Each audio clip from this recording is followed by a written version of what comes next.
Hello, everybody. How are you guys doing? I'm back. My third case. I'm so excited. No, I'm really not. I'm like totally nervous. Anyway, I've made no more papers to mess around with. It's on the little tablet this time.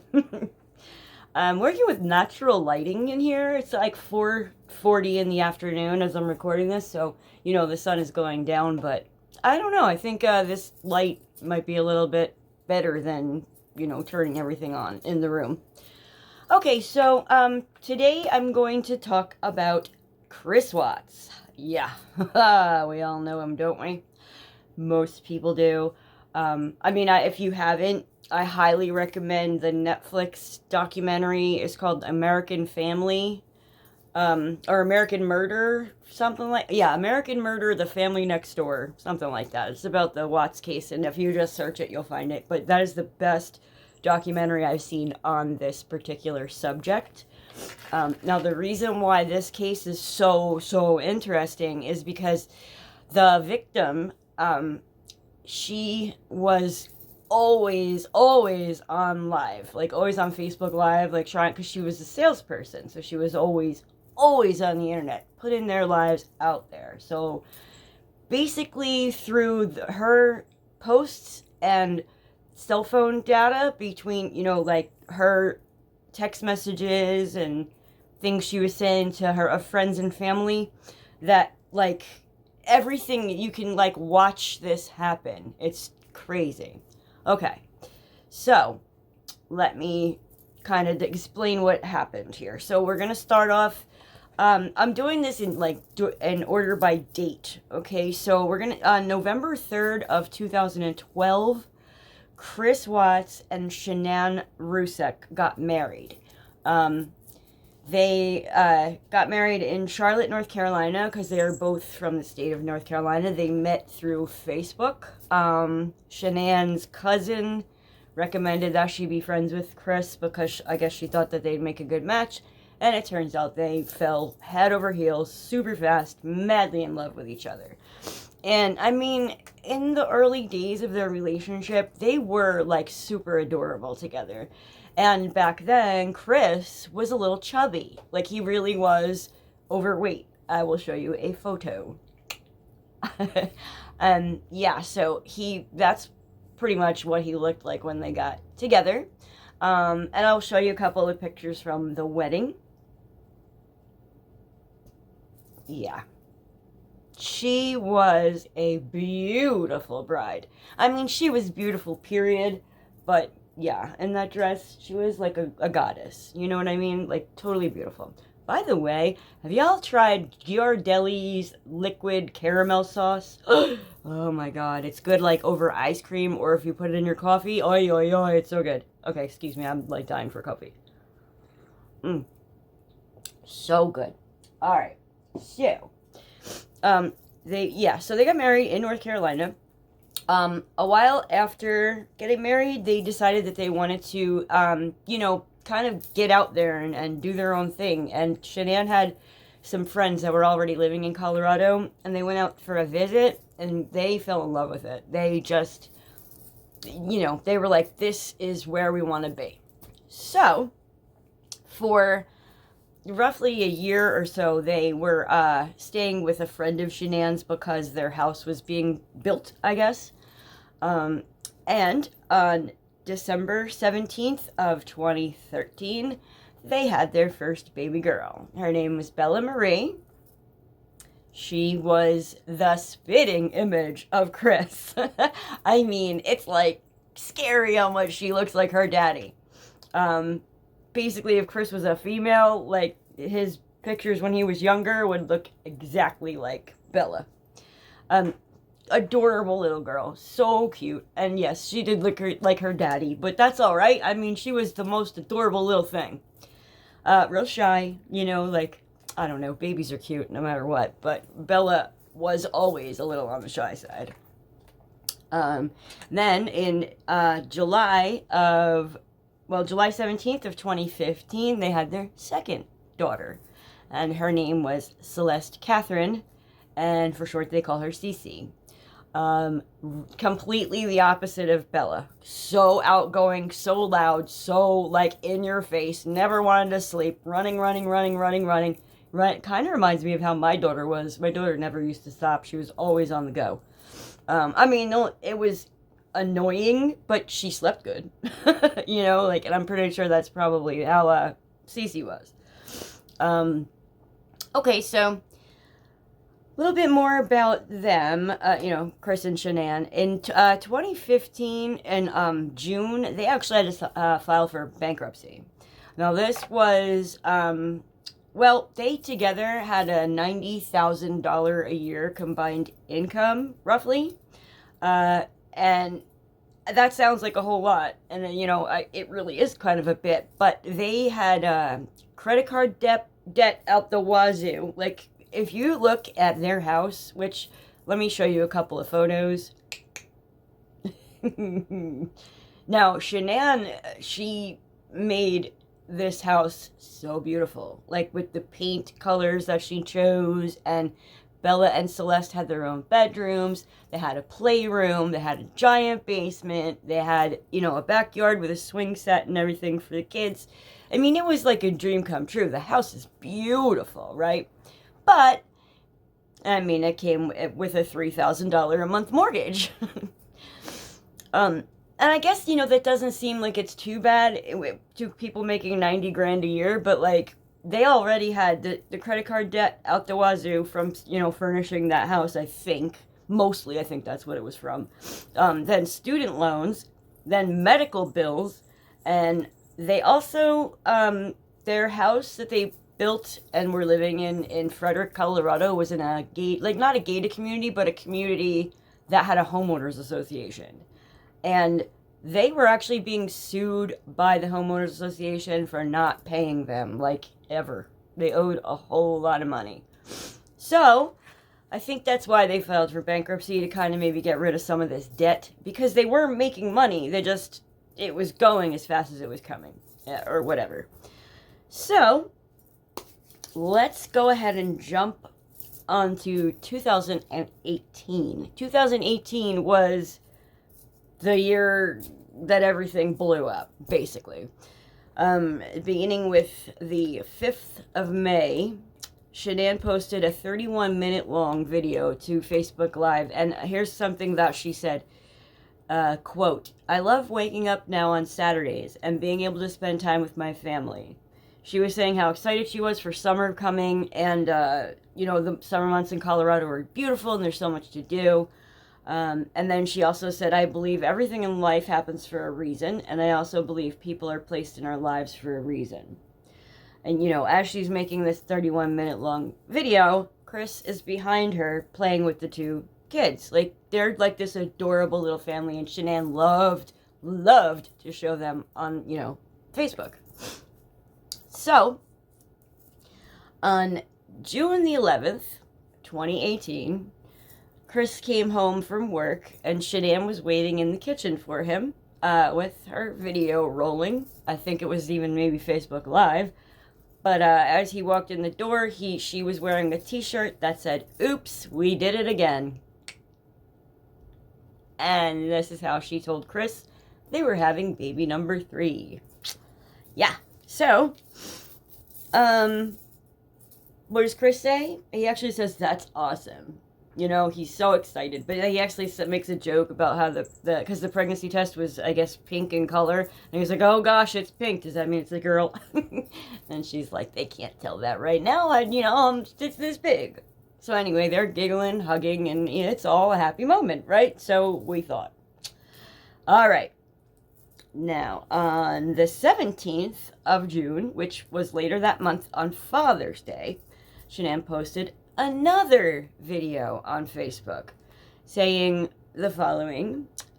She said, "Chris, we are so incredibly blessed to have you. You do so much every day for us and take great care of us. You are the reason I was brave enough to agree to baby number 3. From laundry to kids' showers, you are incredible, and we're so lucky to have you in our lives. Happy Father's Day." Now, the way she said that, agreed to baby number 3, it sounds like it was his idea, right? Like, maybe he wanted a third child. He wanted a son. she was probably done because she did not have easy pregnancies. You know what I said about medical bills? Well, Shanann had lupus, number one, so she wasn't, in the best of health all the time. And pregnancies with people that have lupus are sometimes extremely complicated. So it was not easy for Shanann to have those babies. So to agree to baby number 3, she really, really had to love Chris and love her family and want to give him a son, And even if it was another baby, another daughter, I'm sure Chris wouldn't have been upset. But, they were, fingers crossed, hoping for their little boy. All right. So, also in June of 2018, Chris, who is,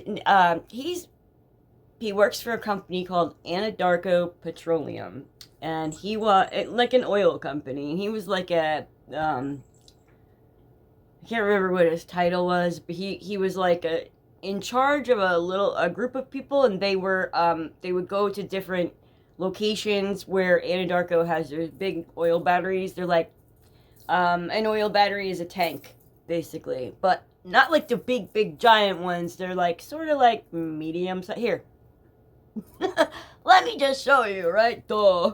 Sometimes I'm just not all there. I apologize. Woohoo. Anyway. All right. So,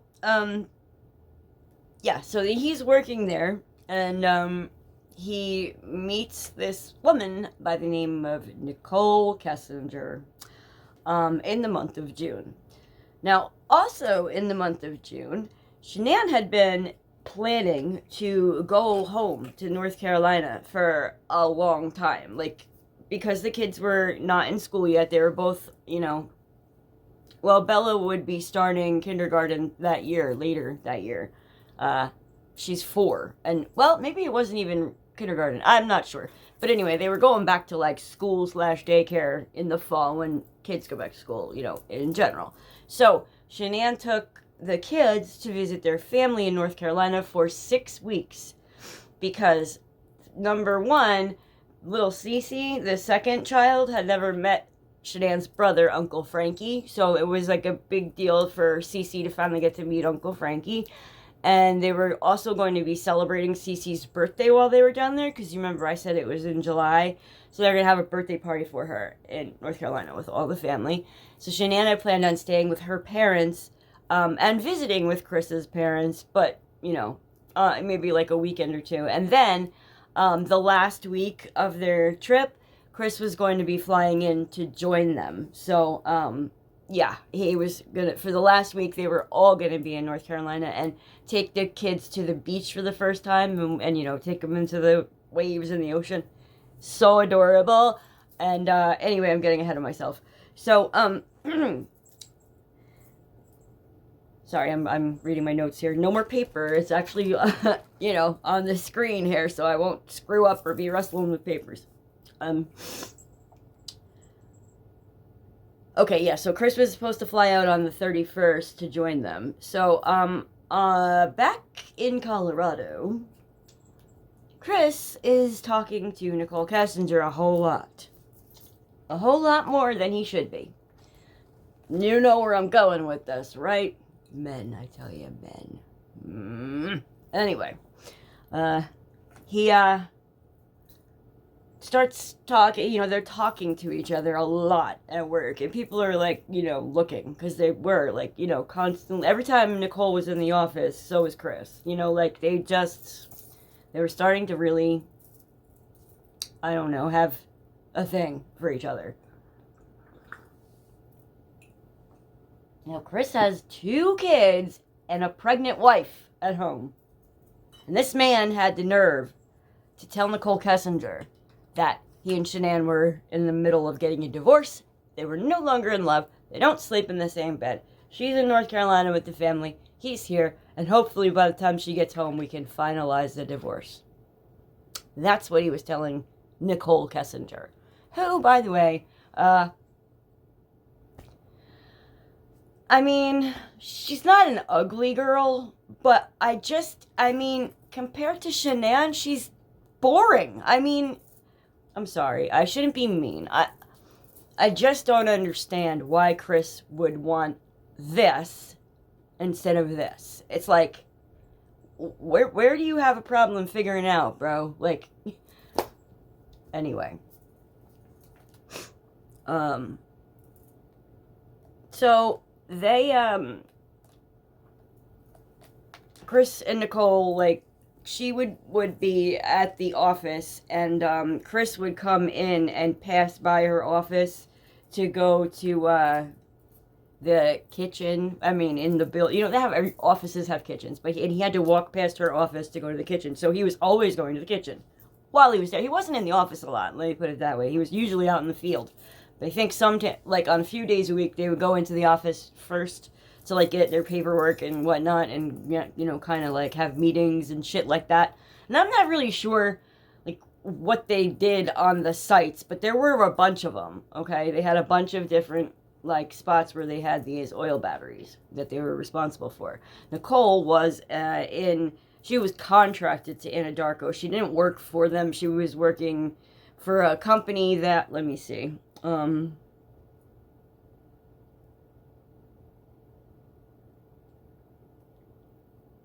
environmental department. She's in the environmental department and contracted to Anadarko. She would often see Chris on his way to the refrigerator, and one day he stopped in her office, and started a conversation. And later in the month, once Shanann was gone, they started to meet outside of work. Bad. Oh, Christopher. Now, not for nothing, but Christopher, he had, like, since North Carolina, he had lost a lot of weight. And he was starting to look really fine compared to what he looked like when Shanann married him. It's crazy, like, how... Well, here. I mean, look at him. He looks so different from his wedding when he was larger, right? So I think he was starting to get, like, full of himself. Like, kind of thinking, like, I'm so hot I can have any girl. And I guess Nicole was noticing as well. Like, he's a good-looking dude, okay? And, like I said, he told her this whole story about how they were ready to be divorced. They're already separated. She's in North Carolina because they haven't been together for so long, and blah, blah, blah, blah. And he told her, yeah, I'm going to go out there the last week that they're there because I want to see my parents and I want to see my daughters, right? So, because they've been gone 6 weeks. So those are the lies that he was telling Nicole Kessinger. Let's call her NK. Alright, so, on July 4th, NK was inside Shanann's house. Chris and Shanann's house. Like, oh, it infuriates me, okay? Like, you're gonna be a homewrecker, don't do it in Shanann's bed. Like, how sick. Ugh. Well, according to both him and her, that never happened. Like, she was only there that day because she was helping him with a meal plan or something. Because, yeah, he's, watching what he eats and trying to be, like, I've lost all this weight, I want to maintain it, and I need to go to the gym, blah, blah, blah. So, and he also had, like, a full-on gym, basically, set up in his basement where he would always work out. So, he didn't have to go to the gym, he was just always gymming, And, she said that she would help him with a meal plan, so she came over to the house.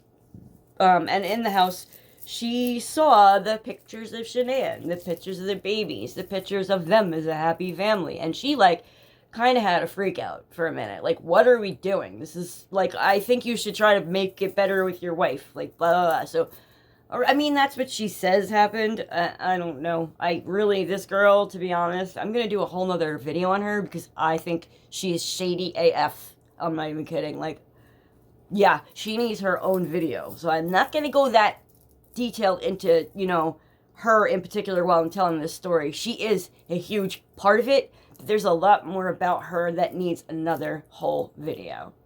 Okay? I'll try to get it out, like, either tonight or tomorrow because I want to get it out to you guys, like, ASAP. And, yeah, that story goes with this story, so. Alright. So, on the 7th of 2018, that was the day that went crazy. Like, after she was in the house and had the little freak out, Chris had to talk her down and, explain, like, or lie again about how, oh, it's only for a short period of time, and then I'm gonna, be divorced, and blah, blah, blah, blah, blah. Ugh. I hate people who cheat. Just putting it out there. Worst thing ever. Like, if you want to, kill me, cheat on me, because I will die. Like, I'm serious. So,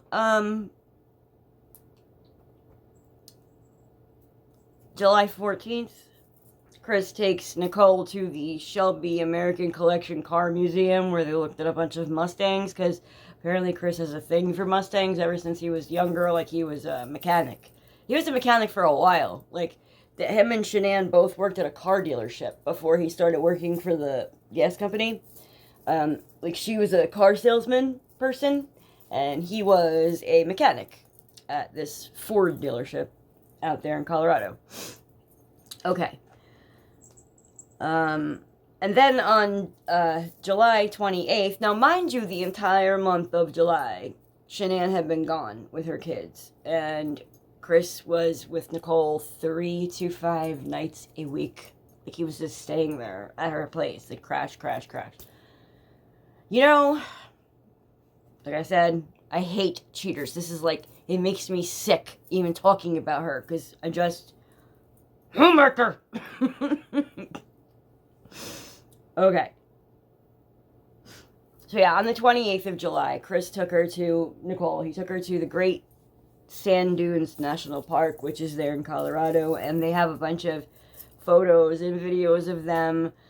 Like, they actually, like, surf sand dunes. I don't know if you guys knew that, but they, like, put, like, they look like surfboards on their feet, and they, go surfing, basically, on these big sand dunes.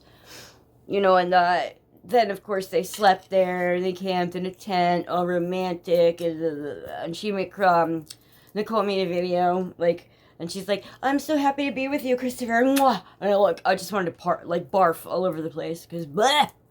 Okay.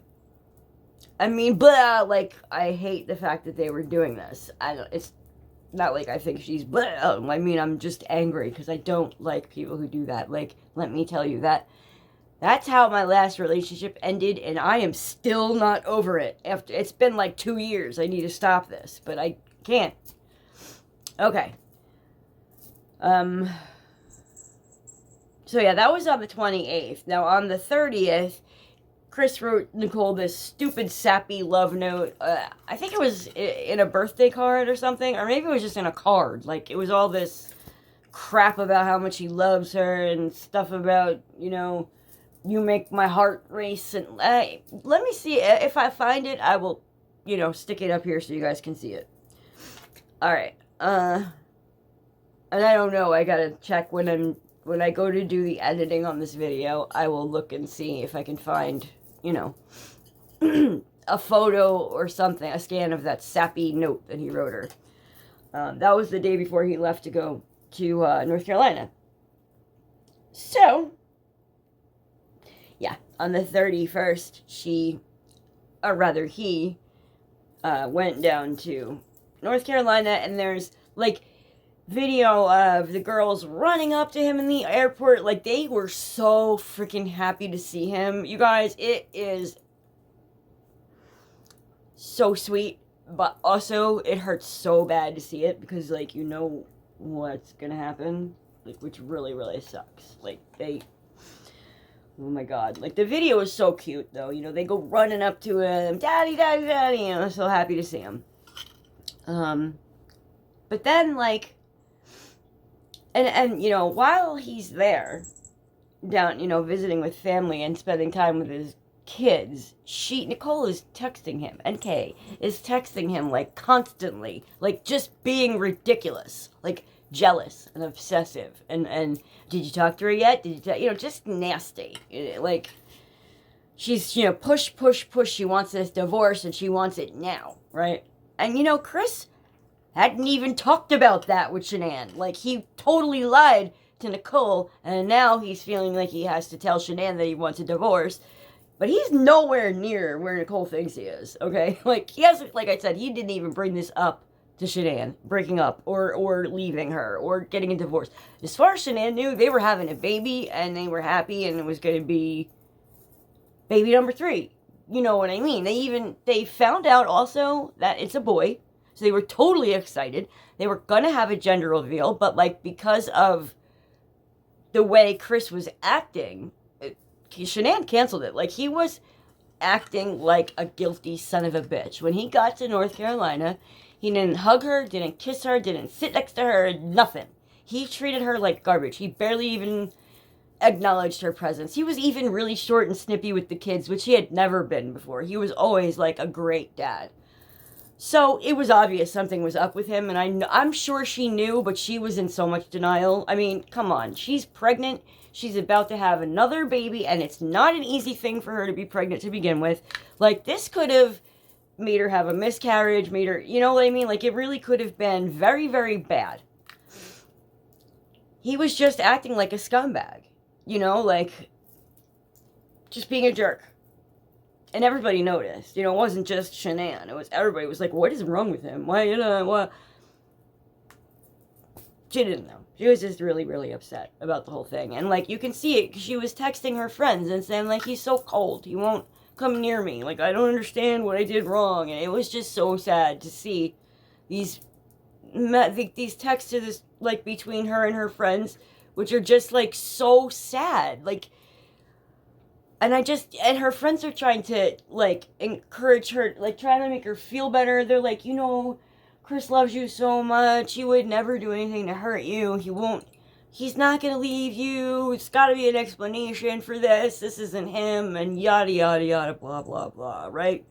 Her friends were sticking up for him. Everybody thought, like, that these guys were gonna be together forever. Nobody had a clue that what he was doing. And it was like, he got cut and started to look good, and then it's like, I think I'm gonna find me somebody else. I don't know why.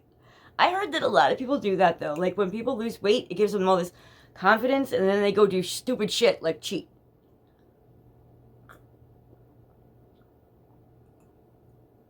Oh my god, caramel coffee is so good. Alright. Anyway. So, wow, I really got way off topic. Oh, I forgot there's another thing that I wanted to mention real quick. Before Chris got to North Carolina, while Shanann was still there by herself, she had her dad take her and the girls to his parents' house for a weekend, like, kind of after they first got there, because they wanted, like, they wanted to see the kids. The grandparents wanted to see the kids, and the kids wanted to see the grandpa. They really, really love Grandpa Ronnie, which is Chris's dad. I mean, Grandpa Ronnie seems like he was a pretty cool dude. I'm not kidding. Like, I actually kind of like him. His mother, on the other hand, I feel like is a psychopath. But I could be wrong. I don't know. But I really think that she is the reason why Chris is the way he is. Because, wow. I mean, the bitch is nuts. Like, totally off the rails. Crazy. So anyway, Bella and Cece, particularly Cece, were severely allergic to peanuts, tree nuts, all nuts in general. Do not have nuts anywhere near them. Like, they will die, okay? Not a joke. Shanann had, like, EpiPens and all kinds of shit, like, just in her bag because she was always afraid that something was going to happen. You know, had to have that on hand all the time, so she gave Cindy, which is Chris's mother, a list of things that, you know, that were, like, safe for the kids, and things that she absolutely should not have around the kids. Okay? Well, I think that, like, Cindy's one of those people that doesn't believe in allergies. Like, oh, you just, like, one of those people that thinks you have to go outside and eat dirt so that you become immune to it. Like, one of those people. And I don't think she ever took anything Shanann said seriously, because Shanann is the person that took her baby away. She's mommy dearest, like, wow, to like a huge degree. Complete wacko. So,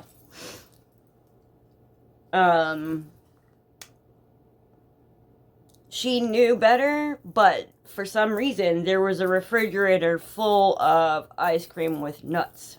And apparently Chris's niece or nephew, which is his sister's kid, went in the freezer and got the ice cream out and was sitting there eating it, like right in front of Cece. And of course, Cece wanted it and he couldn't understand why she couldn't have it. And Shanann was pissed. Shanann was beyond pissed. She's like, how in the world are you trying to kill my children? Like, what? Not only did that happen, but as she's like freaking out, she happens to notice that the bitch has got like a bowl of like almonds sitting on the... Horrible, horrible. Like, why would you do that? Like, it was almost like she was trying to kill her grandchildren. Okay, I'm not even kidding. It was a mess. So Shanann flipped out, of course, and Dad, come get me, and, you know, her dad came and picked them up, and that was it. And then they had Cece's birthday, because it was while they were down there. The grandparents didn't show up, and they went ahead and blocked Shanann on Facebook. Juvenile, stupid, disgusting. And it was both of them, the mother and the father, blocked her. And I think the father only did it because the mother made him. She was, I'm telling you, a psychopath. So,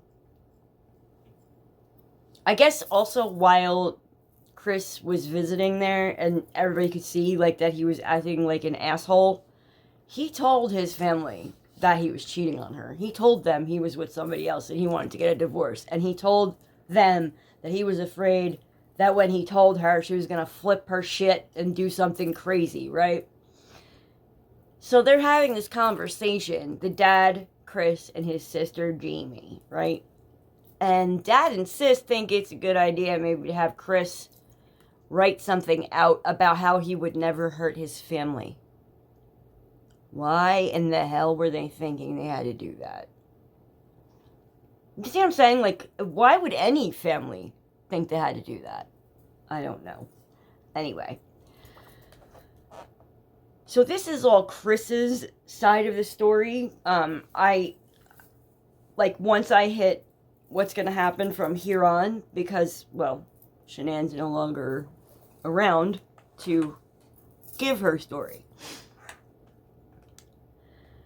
So, while they're in North Carolina, and like I said, NK is all, what's he doing? What do you mean? You're not sleeping with her, are you? Like, just blowing up his phone. And Chris would be on the couch, the other couch, opposite Shanann. And Shanann could see him texting and smiling at his phone. In the meantime, just totally ignoring her.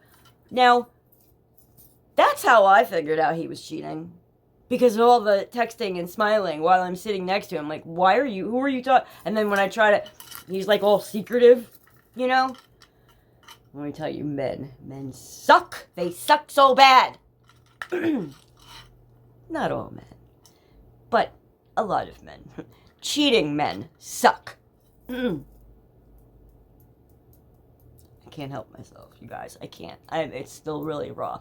And like I said, it was 2 years ago. I have got to get over this, but I can't. I've never been hurt so bad in my whole life by somebody I loved that much. Now I'm getting completely off topic. I'm sorry.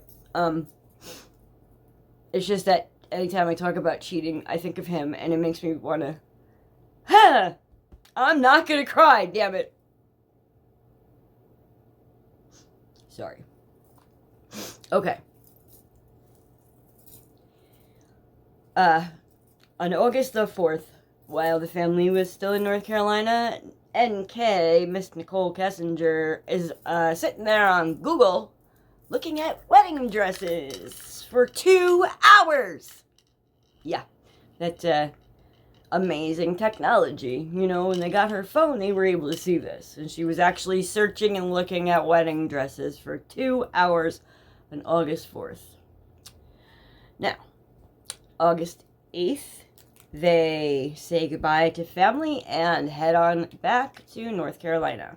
Back to Colorado from North Carolina.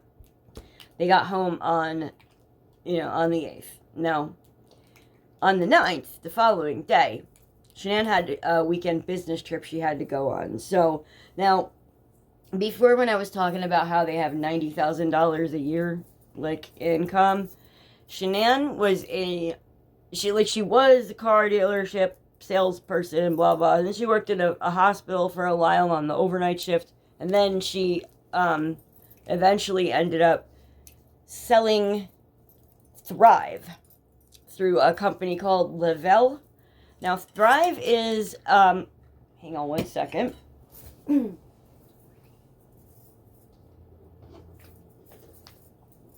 Sorry. Thrive. Okay. Shanann even talked me into it. Okay, the girl sold this to me and she's not even with us anymore. What it is, it's a lifestyle program. They give you a patch, 2 pills, and a shake for your day, right? For morning and afternoon. You know, you can still eat, of course, but like this will give you like energy, nutrients. You feel full after a shake. So what I do, I take the 2 pills and then I do my shake in the morning, and I don't have to eat lunch, right? I'm just not hungry for it. And then I usually have a regular dinner of whatever I want, and I've been doing really good. Like, this stuff is awesome. Yeah, this is strawberry shake, but I mean, they've got all kinds of varieties. It's really cool. Like, look at me, I'm like, I'm not selling it, but you know what I mean. Just to explain what she, like, you'll see a lot of her pictures. Well, actually, most of her pictures, you can always see a Thrive patch. Like, if it's here, or here, or here, like, the patches, they, well, here. And Shanann was doing really well selling this stuff, and that's why she had to be on the internet all the time. She's always on Facebook Live, you know, like showing the new products and tasting stuff and that kind of thing. Yeah, always on Facebook Live. I mean, that's a big part of it when you're selling something like she was. So, she did have this business trip on the 9th of August. Literally the day after they came home from North Carolina, she had to pack up and go again. It was only for the weekend, and it was in Arizona, and she went with her friend Nicole Atkinson, who also sold Thrive. Nicole Atkinson and Shanann were like very, very close, because when Shanann first had the babies and she was kind of struggling with the lupus and everything, and that she was also in a car accident. She hurt her neck and her back.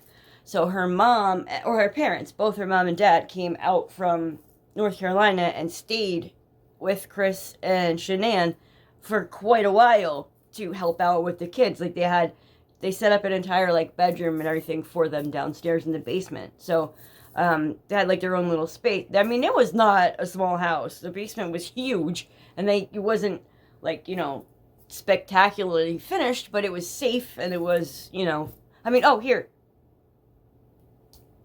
So, yeah. While they were there, her mom is a hairdresser, so she got some work doing, you know, hair while she was in Colorado, and she met Nicole Atkinson there. And she, you know, her mom, like, there's so much, she was like, you're gonna love my daughter, right? So then her and Shanann started talking. They became really good friends. And then when Shanann started selling Thrive, she got Nicole to sell Thrive too. So that's how they were like BFF, right? So the 2 of them and a third friend from another place, they all went to this Arizona Thrive convention thing. Now, the whole weekend, Shanann was just really upset. You know, they had just got back from North Carolina. It was a horrible, horrible situation when Chris got there. She was such a mess. I mean, think about it. You're pregnant. You're being forced to take a trip to the airport, you know, to another state. You gotta put a smile on your face and get down there and self-thrive or whatever the hell they were doing at this convention. Then you gotta go back. Like, the whole time you're there, the only thing you're gonna do is worry, right? I mean, I would be doing nothing. First of all, he's got my kids. He's acting like a weirdo. I don't know what is going on with him. And, I mean, I would be a mess, too. She wasn't eating. She didn't feel good. She always had a headache. Didn't want to do anything. They had to, like, force her to eat. She was really, really upset. I mean, before she left, she wrote him this big, long note. And if I could find it, she left a note, and she actually also bought a book on Amazon about like repairing relationships, and sent it to Chris so that he could read it, because like she wanted nothing more than to fix whatever their problems were. She loved him. She really, really, really loved him. I thought that he loved her too. I mean, it did seem like it, but I'll tell you what. NK came along and it was like Shanann who? Anyway. You ever have coffee make you thirstier? I always have to have water next to my coffee. Anyway. So, yeah. Let me just sip this real quick.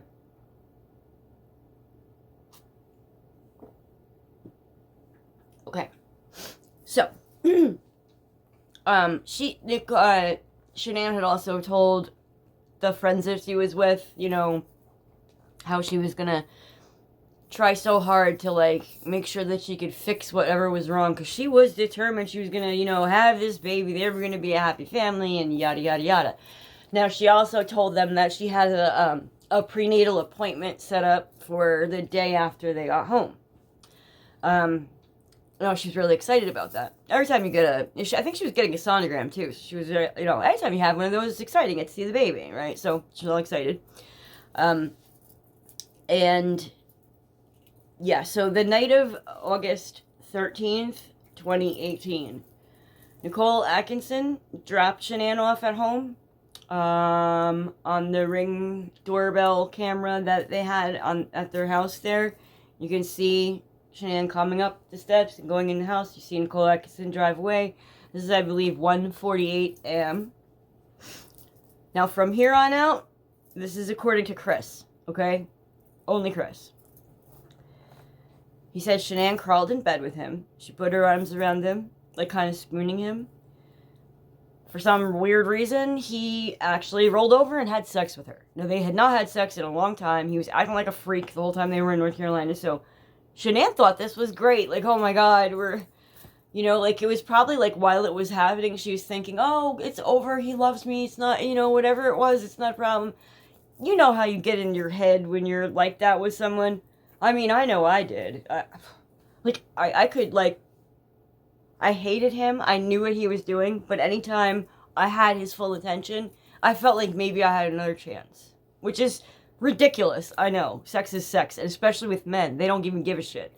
But I'm sure Shanann was thinking, now the girl's pregnant also. She's thinking, oh, you know, now he wants me again. Like, I don't know what happened. And I'm just guessing that this is all what's happening in her head. She must have been so happy that he was making love to her, which that's how she saw it with him. I don't even know why he did it. I don't. So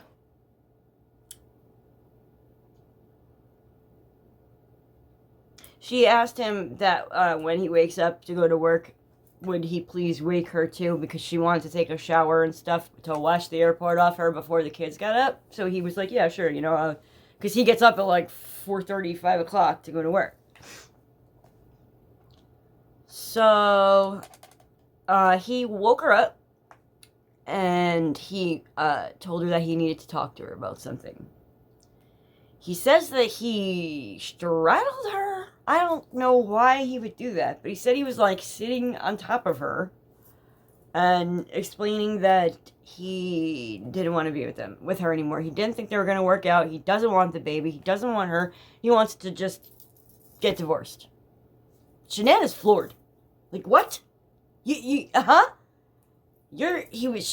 know there's someone else. I know there's someone else. You know, like, this is what he says happened. And he says he told her there was nobody else, but he still wasn't happy with her and still didn't want to be with her anymore. So she was like, bro, what? You know, and of course, she had every right to be pissed. So she told him, like, you are never going to see your children again. I am not, like, obviously she didn't mean that. You know how when you're, like, really mad, you say the things you can think of that are the most hurtful? She thought that would be, like, horrible to hear. Like, you're never going to see your kids again. I won't let you near them. And how dare you? Blah, blah, blah. You know, screaming at him. So, at this point,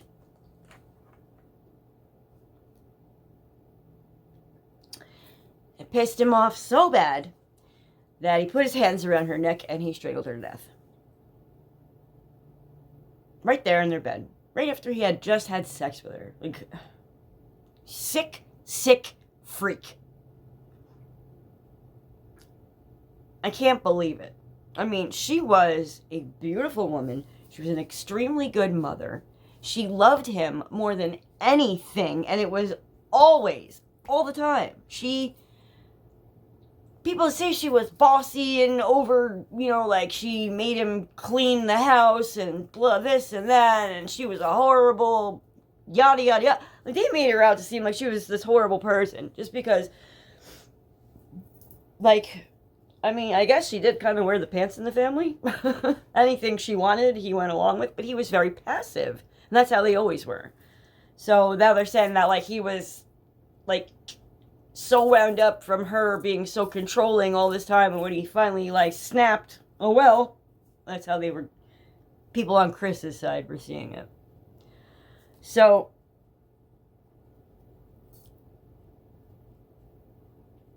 then as this is happening, Bella came into the room and asked what's wrong with Mommy. She was laying in the bed, kind of like on her stomach. So Bella couldn't see her face. Chris told her, like, oh, she's just sleeping. She doesn't feel good, right? So he wraps her up in a bed sheet, like the sheet that was actually on their bed. And he put like trash bags over her head and feet and like wound her all up. And I guess he kind of pulled her down the stairs. I can't begin to imagine what those kids were seeing, what they were thinking. Did they even understand what dead means? Like, did they know? I don't know. I don't know how much they understood or what exactly they thought was happening. But they knew, Bella knew something wasn't right. She's 4 years old. She's not stupid. So he goes outside, and he gets in his Anadarko work truck, and he backs it into his driveway with the bed, like, up to the garage door. They had this big-ass 3-car garage, right? So, and next door, the neighbor, his name was Nate, he had a video camera, like a security camera that faced the side of their driveway. The side. So, like, looking at the camera, you can see out to the street, but, like, on the side, you can see the driveway of the Watts house. Now, there was never anybody parked in the driveway because Shanann would park in the garage, and Chris always parked the work truck on the street because anytime he started it in the morning, it's really loud.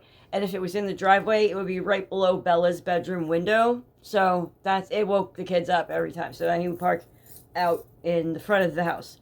So usually there's nothing in the driveway that comes up on this guy's camera, but on this particular day, because Chris backed the truck up to the garage door, you see all this happening, but you only see the passenger side of Chris's truck, and the bed, part of it was in the garage, so you couldn't see on the camera. Now, Chris knew that his neighbor had the camera, but I don't know, like, if he was thinking about that. Like, was he consciously trying to avoid? I'm not sure. But, let's see. It says that,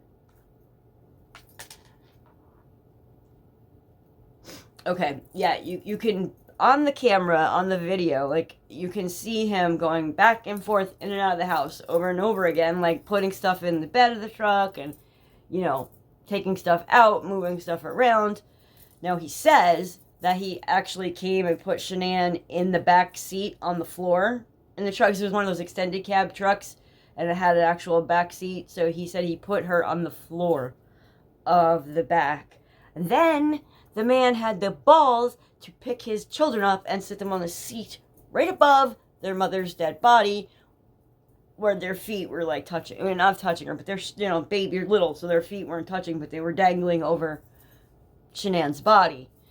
And, like, Bella even said, like, Daddy, we need car seats, and he's, no, it's okay, we're just going, you don't need it, don't worry about it. I don't know, like, I really can't understand what those poor babies must have been thinking.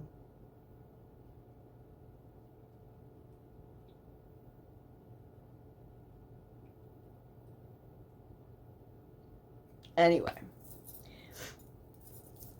all of this stuff that I'm explaining to you, how I said it's Chris's side of the story, yeah, this is like what really happened. But when wait, I'll explain. I'm sorry, I'm getting ahead of myself again. Okay. So he drives about 45 minutes to one of his work sites called Servy 319. Servy, I guess, is the last name of the people that own the property, and 319 is the number of the whatever Anadarko numbers. I guess the 2 oil batteries that sit there on Servy 319. It's a big ass ranch, and yeah. Oh, here's Servy 319. So when he got out there, the first thing he did, now I guess he probably pulled Shanann out of the truck and went and put her over, I don't know, kind of like in front of it, but in like far enough where the girls couldn't see anymore, because they were kind of falling asleep or whatever, because it's a 45-minute drive, and it was 4 o'clock in the morning or 5 o'clock in the morning. They're tired. So first he goes and he takes, Bella had this New York Yankees fuzzy blanket that she absolutely loved. She had it since she was a baby. He took that, wrapped it around Cece's head, and suffocated her to death. The baby was a 3-year-old child. I can't imagine. I can't imagine. Like, he's a monster, okay? So anyway, he smothers and murders little Cece. Bella sees this happening, alright? Leaves Bella in the truck, goes up and climbs up those ladders to the oil batteries, opens up the hatch at the top, which is little. I mean, like the size of a paper plate. Little tiny hole.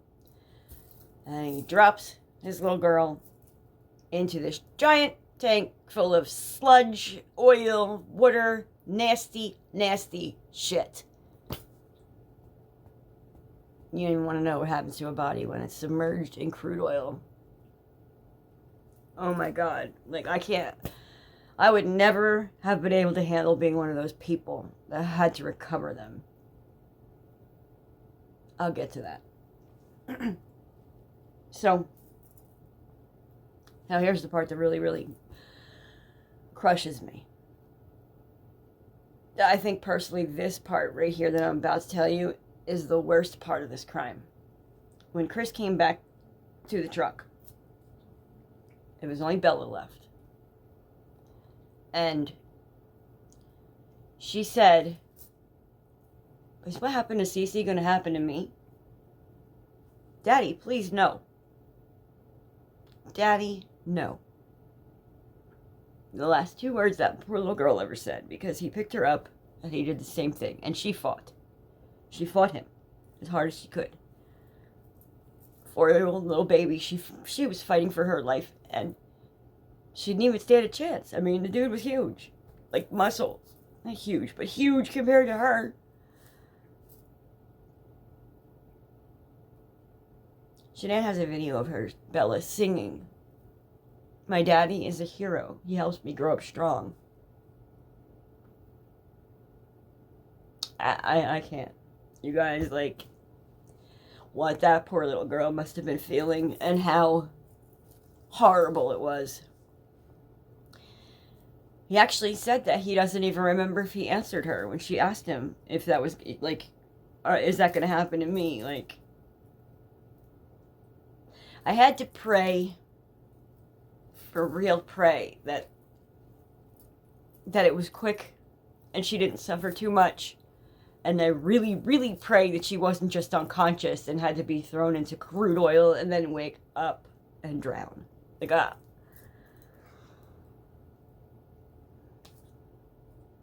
It's a horrific story, but I think that's the part that still hurts. Like, I still can't stand the thought of it. So then he put Bella and Cease, there's 2 tanks, and he put 1 child in each tank. Like, he couldn't even put them together. He didn't even have the decency to put them in one, so they'd be, I don't know. Alright? I don't know. Now, in the meantime,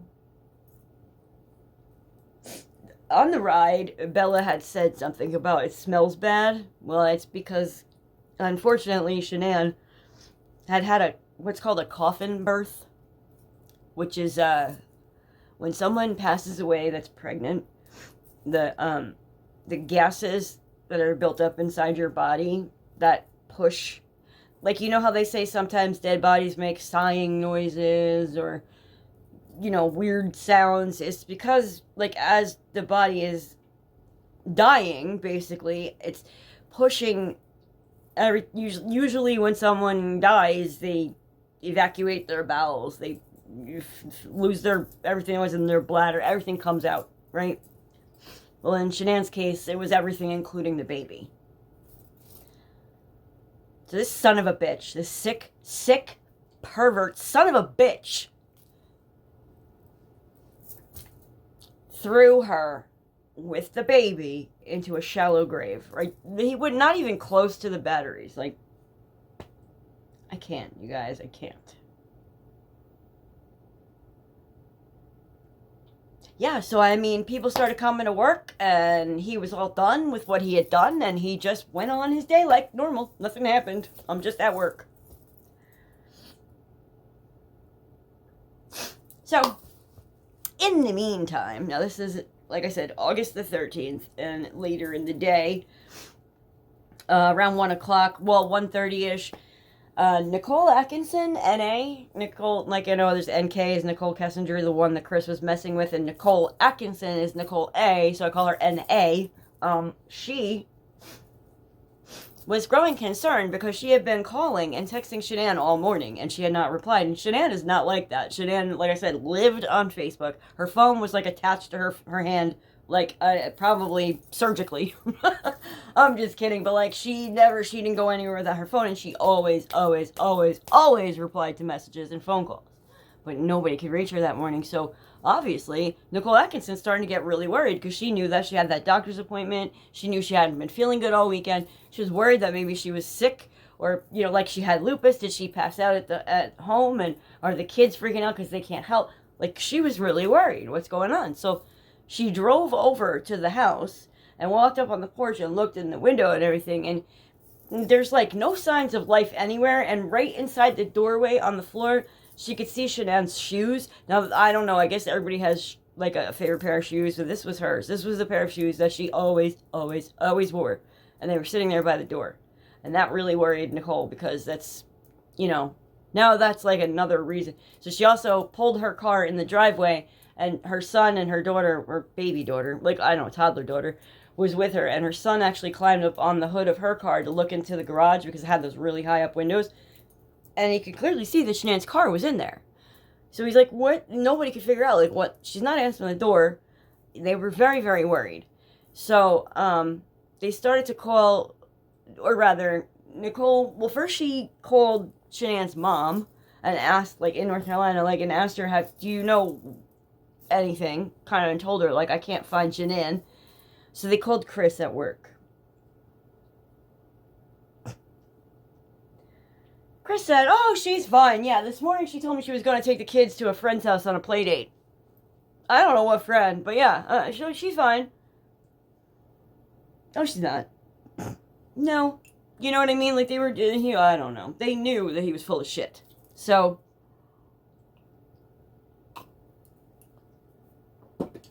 Nicole's, Shannann's mom tells Nicole, call the police. You know, for a welfare check or something. And they're still trying to call Chris at work.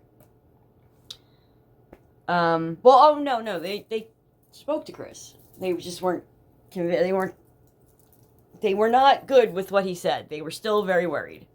So they called Frederick Police Department, and they showed up, and they, you know, looked in the window the whole bit, did the same thing Nicole did, walked all the way around. They asked the neighbors, hey, have you seen them, blah, blah, blah. Nobody can figure out what's going on, so they called, well, the cop calls Chris. And Chris is like, all right, I'm actually on my way home. I'll be there in like 10 minutes. Like, he's like, I just left my work, I left my work site when they said they couldn't find her, and I've been calling her, I don't know where she could be. I'll be there really soon, though. And they were, so the cop's like, okay, all right, so,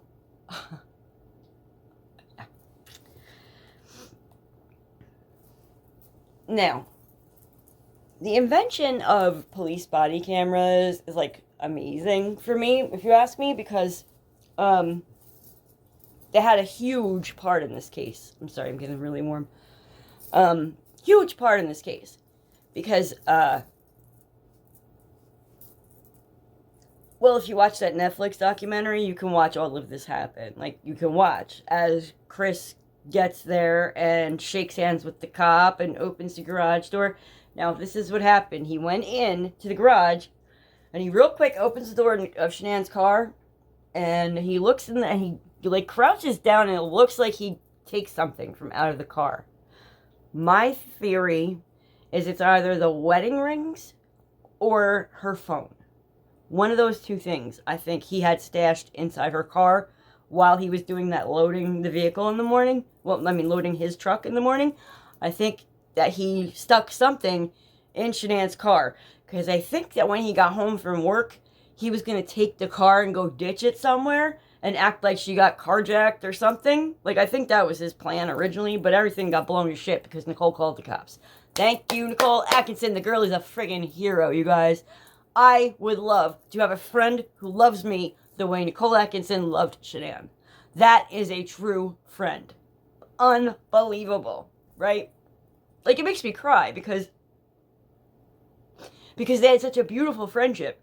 And she knew something was wrong, and she stuck to her gut feeling, and she got those cops there fast, right?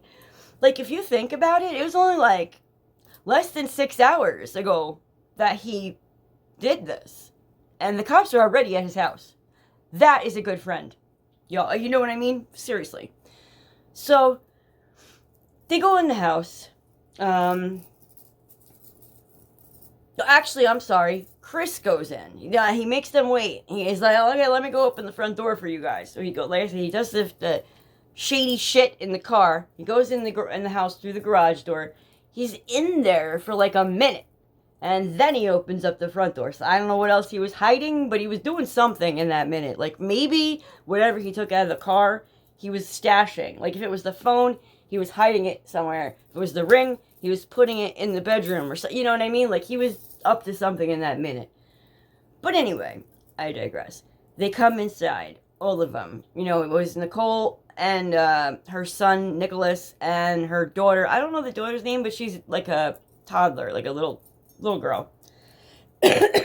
So they're looking all around trying to figure out, find some clues as to where the heck she could be. And sorry. So they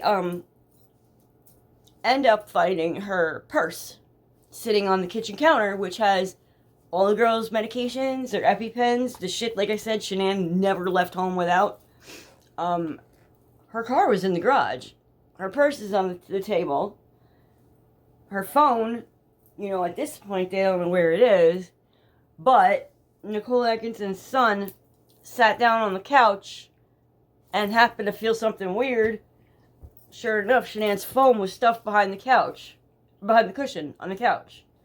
So if he took it out of her car just now, he stuffed it up under the couch because he didn't think anybody would find it. They found it. So then, the cop is holding Shanann's phone, but did anybody know the password? No. How about her husband had no fucking idea, but Nicole Atkinson knew. She's like, that it's the baby's due date. I don't even think Chris knew what that was, to be honest. But they got the phone open. Let me see.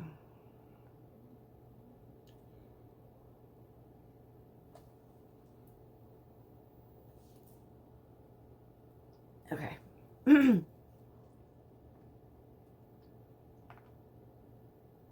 Okay, skipping, la da la la la. All right.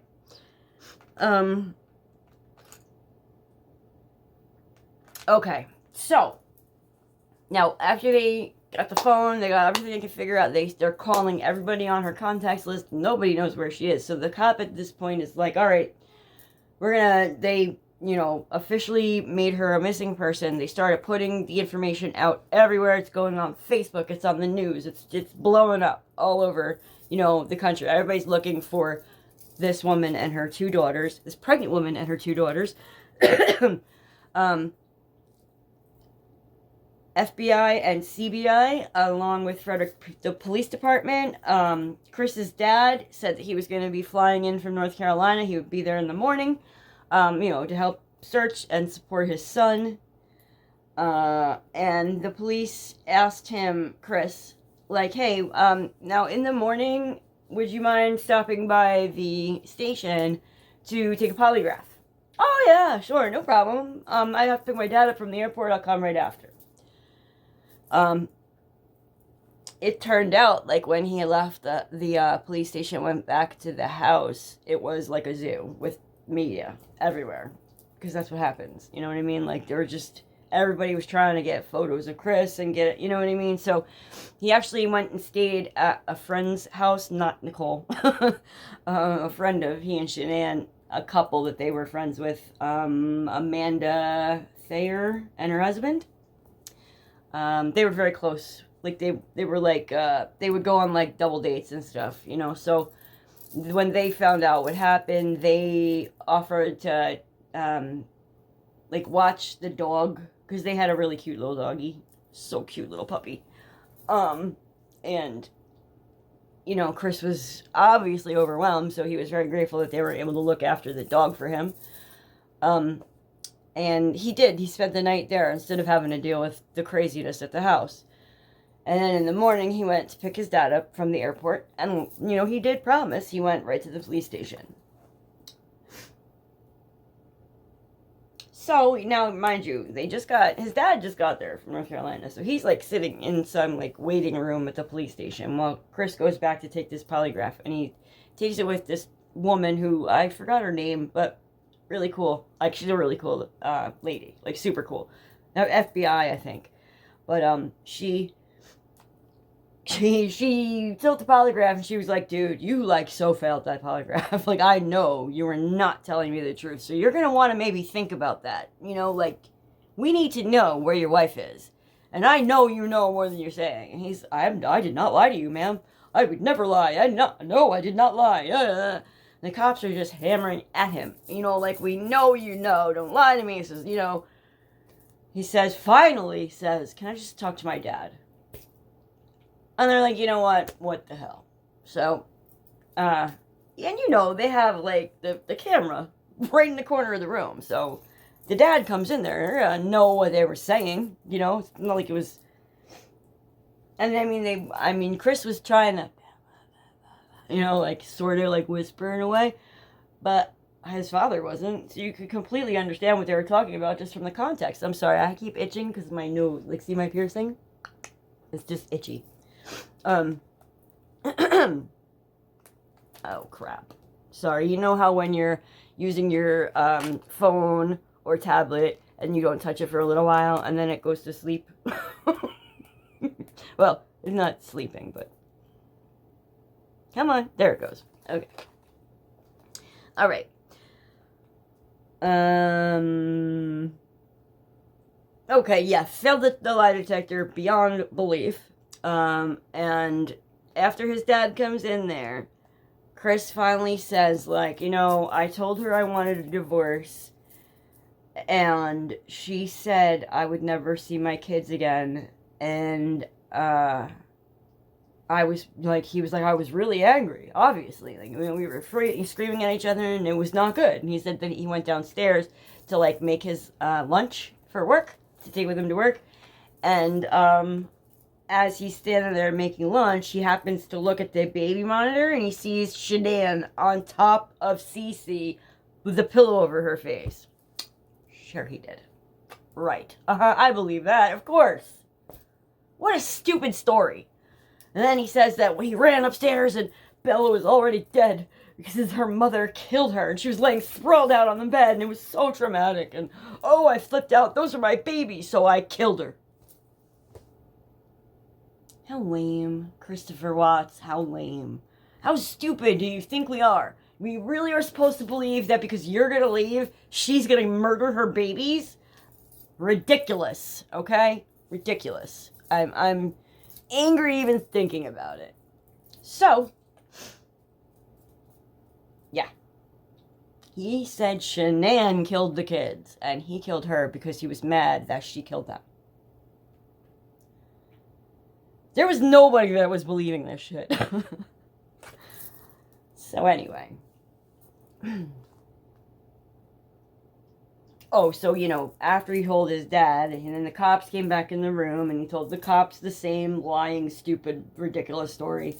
But they're like, okay, fine, whatever, where are the bodies?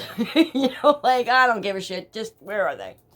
So he told them, and they brought a picture of Servy into the room, and he wrote B on the battery that she was in, C on the battery that she was in, and he put a little X on the ground where he buried Shanann, and yeah. So on the 16th, they found the bodies, and Chris appeared in court for a bond hearing, and he was completely denied. No bond, no bail, your ass is gonna sit there.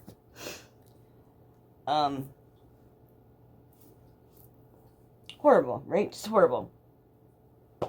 August 21st, Chris is officially charged with 3 counts of first-degree murder, 2 additional first-degree charges because the victims were 12 years old or younger, another charge for unlawful termination of a pregnancy regarding Nico, and finally 3 counts of tampering with a dead body. It was 9 total charges against him. Yeah. And then on September 1st, 2018, they had a funeral in North Carolina for Shanann and the girls, and Nico, of course. And this was at the Sacred Heart Catholic Church in Pinehurst, North Carolina. Ceremony was 90 minutes long, and Chris's name was not brought up. Shanann's headstone says Shanann Rusek. It does not say Watts. The babies' names are below Shanann's names with just their first and middle name. No last name. You know, it says Rusek, Shanann, and then it's got Bella Marie and Celeste Catherine. And, of course, the dates. Oh, and I should show you because it's absolutely beautiful. So this is a photo of the gravesite in North Carolina. I mean, isn't that beautiful? I think so. I mean, if this had to happen, like if this was, a higher power's plan for them, then I'm happy that where they're resting is a beautiful place because they deserve that. At least, after everything that happened, they totally deserve that. Yeah, so during Shanann's service, her dad said, "You are nothing but pure love, always caring for everyone, and you will always be Daddy's little girl." November 6th, 2018, Chris pleads guilty to all 9 counts. He appeared in court, and Shanann's family actually did not want him to get the death penalty. They asked that they not pursue that in his case, and they respected their wishes, and they did not, they just, yeah, and, there was no trial, because Chris, he said he was guilty. He wasn't gonna, I don't know what happened, but I guess he had some sort of, epiphany, and he just wanted to come clean, so he told them that, yeah, I'm guilty. I think that might be the only decent thing the son of a bitch has done regarding the case, yeah. Yeah, so that was on the 6th of November, and then on the 19th of November, again, 2018, the judge's name was Marcelo Kopkow, Kopcow, Kopcow, okay, and he was the one who, sentenced Chris to life without parole. Let's see, and he also, Judge Kopkow said the murders were perhaps the most inhumane and vicious crime I've handled out of the thousands of cases that I've seen. And then he went ahead, issued 5 life sentences with no parole, including 48 years for unlawful termination of Shanann's pregnancy and 36 years for disposing of their bodies. Also on the 19th, Shanann's parents filed a civil suit for wrongful death against Chris. And on December 3rd, 2018, Chris was transferred out of Colorado to Wisconsin for his own safety. If they had left him in any jail in the state of Colorado, the inmates would have killed him, no doubt. You know what I mean? They do not take kindly to people who hurt babies. Not at all. Especially little girl babies. You may ever see that guy with Katie's Revenge tattooed on his head? That's the best. Anyway. So this was called the Dodge Correctional Facility, and it's in Waupun, Waupun, Wisconsin. Waupun? I guess that's how you say it. So moving on to 2019, on February the 18th, there, investigators, the lady that did the polygraph and another investigator went up to Dodge Correctional and did another sit down like interview with Chris. So while this is happening, Chris finally admits that he killed the girls. It was not Shanann that did it. That was just something he said because he was trying to, of course, not get as many charges as he did. But he said it was eating him up inside, like, knowing that he lied about it. And I guess the more he sat there and was away from Nicole Kessinger, the more he thought, like, God, I really fucked up. Like, what did I do? And I think at that point he started to realize, holy shit, I murdered her. She was the best thing that ever happened to me, and I killed her. Like, you know what I mean? I think that's probably where he was at after everything. After sitting there in the jail long enough to, like... So anyway, not saying that he's some kind of hero, but he did finally admit that it wasn't Shanann who killed them. It was him. He said it was the epitome of being angry, the epitome of showing a rage, the epitome of losing your mind. And then he told them how he smothered them at Servy that morning. And then he even confessed about what Bella said and how she fought to get away. He is a monster. November 18th, 2019, it took almost a year from the time Shanann's family filed their civil suit, but Weld County Judge Todd Taylor ruled that Chris now owes Shanann's parents $6 million. $3 million each for the deaths and $3 million for emotional pain, and that amount will grow with 8% interest over the years. They'll never see it, and that's not even the point. They just don't want Chris to profit in any way from what he did to those people. Like, he can't write a book, or if he does, the proceeds go right to her family. Like, he will never have anything. You know, he'll sit there until he rots away and dies, basically. So that's all that I have for, you know, this case. That kind of explains everything, wraps it all up. I'm going to do another video, like I said, about Nicole Kessinger, and I'm also going to do, within that video, some more stuff that has to do with this, because this case is not going away. The man has admitted he did it. He's sitting there forever on these giant sentences he got, and he's never going to get out. And people are still out there trying to say that he's innocent. I don't know. They're crazy people. They're really crazy people. Oh, and you should see some of the letters that women wrote him in jail. Oh my God. Yeah, I'll include those in my next video too. Because yeah, I'm not finished with this subject. Like, this crime really messed me up.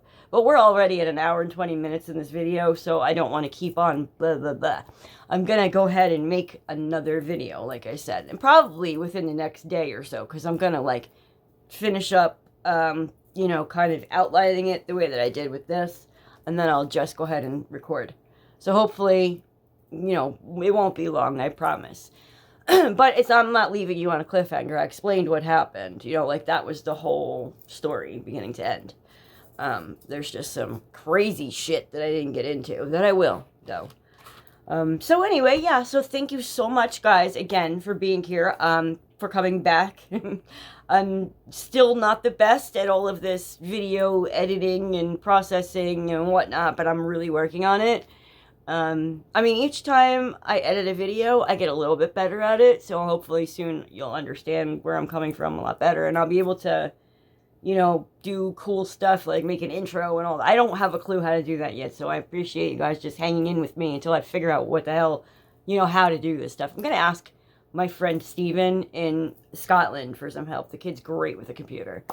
But anyway, so I digress. But yeah, I love you guys so much. Thank you again for coming back to Jersey Girl True Crime, and I will see you next time. Have a great one. Mwah! Bye, guys!